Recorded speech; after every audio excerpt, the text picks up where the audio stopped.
सरकार कह रही है कि जो शिक्षक बीपीएससी की परीक्षा उत्तीर्ण कर जाएंगे उन्हें हम राज्यकर्मी का दर्जा देंगे, लेकिन वो ये नहीं बता रही है कि जो शिक्षक फेल कर जाएंगे उस परीक्षा में, तो जब आपने रिक्त पदों पर बहाली निकाली है तो आप किस हिसाब से उन्हीं रिक्त पदों पर जो कार्यरत शिक्षक थे नियोजित के रूप में उनको आप कॉन्टेस्ट करवा रहे हैं। एक शिक्षक होंगे जो सुप्रीम कोर्ट के आदेश के बाद 34,000 शिक्षक पहले से हैं, बहाल हैं। दूसरे होंगे जो बीपीएससी उत्तीर्ण करके अभी जाएंगे। तीसरे होंगे जो बीपीएससी परीक्षा तो देंगे लेकिन वो उत्तीर्ण न कर सकेंगे। उनका कहना है कि ये क्वालिटी एजुकेशन के लिए हमने ये पॉलिसी लाई है। हम लोग ये बहुत साफ कर रहे हैं, स्कूलों के भीतर अगर क्वालिटी एजुकेशन में कमी है तो उसका एक बड़ा कारण हम लोग मानते हैं कि वहाँ पर एक समग्र पॉलिसी सरकार की नहीं है।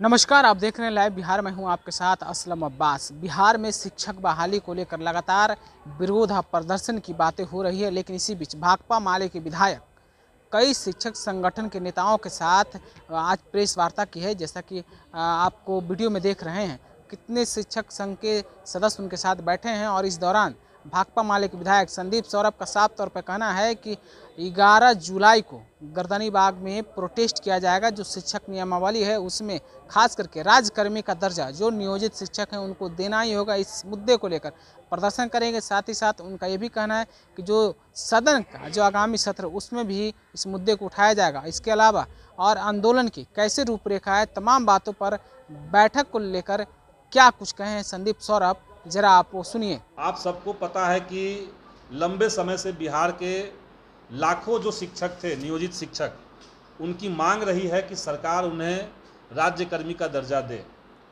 और जब हाल में नई नियमावली आई और सरकार ने ये कहा कि हम नए जब अभ्यर्थियों की बहाली करेंगे तो उन्हें राज्यकर्मी के रूप में बहाल करेंगे, तो ये स्वागत योग्य कदम हम लोग को लगा।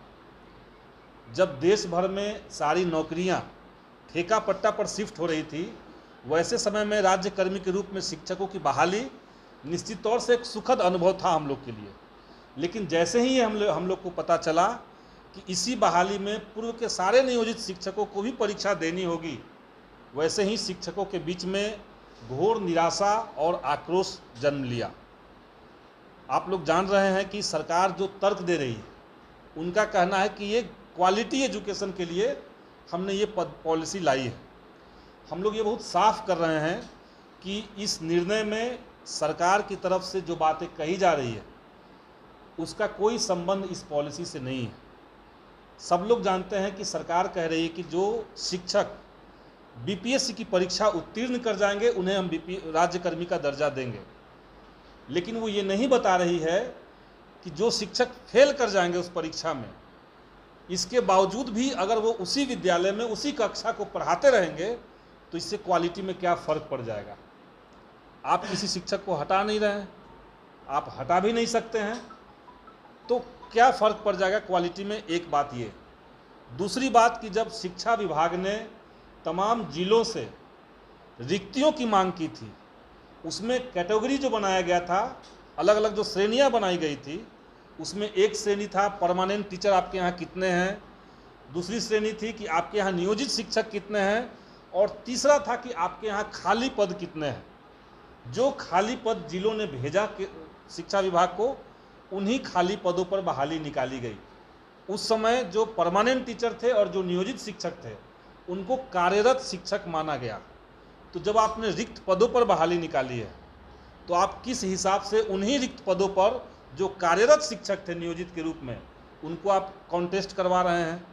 तो ये तार्किक रूप से पूरी तरीके से गलत पॉलिसी है। तीसरा पॉइंट हम कहना चाहेंगे कि सरकार ये देख रही है कि विश्वविद्यालय, कॉलेज, स्कूलों के भीतर अगर क्वालिटी एजुकेशन में कमी है तो उसका एक बड़ा कारण हम लोग मानते हैं कि वहाँ पर एक समग्र पॉलिसी सरकार की नहीं है। कई तरह की नियमावली स्कूलों के अंदर चल रही है।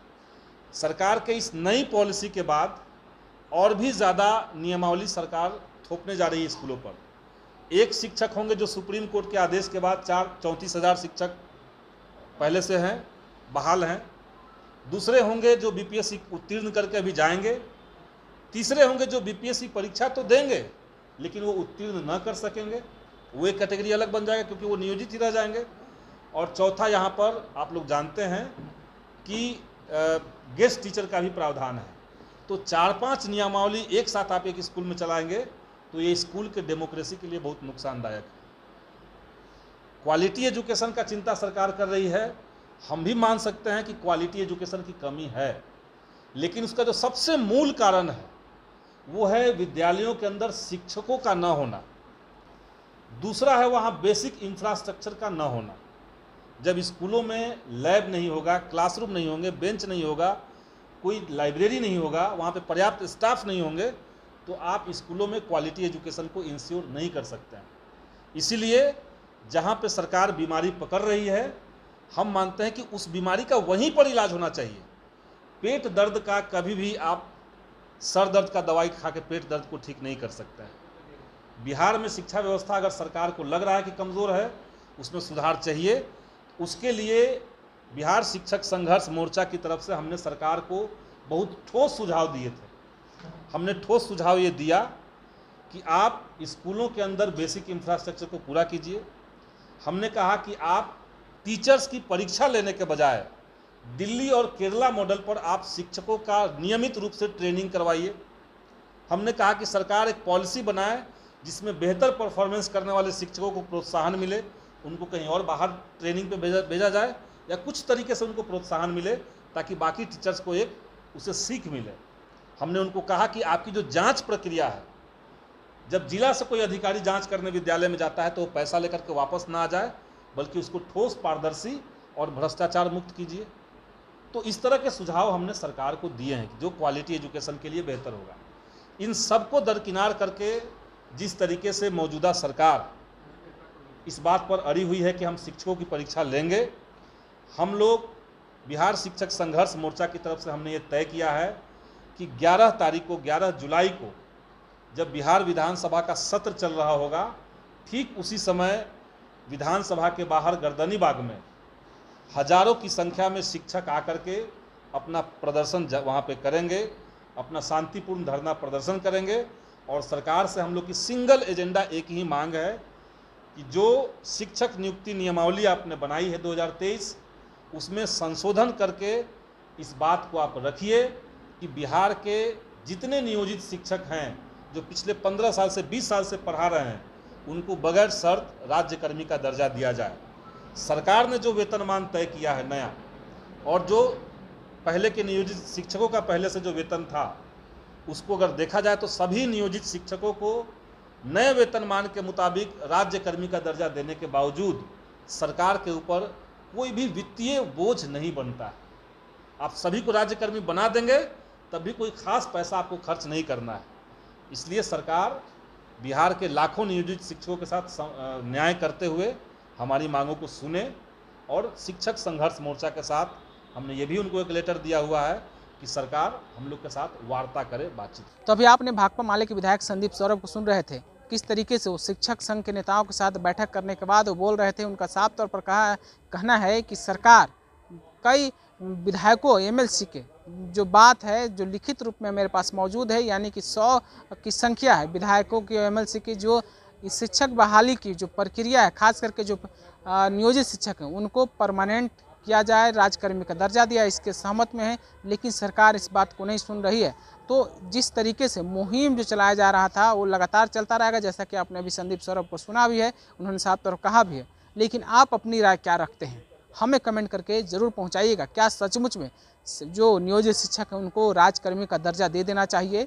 क्या सरकार उनके साथ नाइंसाफ़ी कर रही है, या फिर जो शिक्षक संघ के लोग प्रोटेस्ट कर रहे हैं, प्रदर्शन कर रहे हैं, क्या सरकार पर बिना मतलब का दबाव बनाना चाहते हैं? इन तमाम सवालों का जवाब हमें ज़रूर पहुंचाइएगा। दूसरी खबर के लिए बने रही लाइव बिहार के साथ। आपका बहुत बहुत शुक्रिया। लाइव बिहार यूट्यूब पर सब्सक्राइब और फेसबुक पर लाइक ज़रूर करें।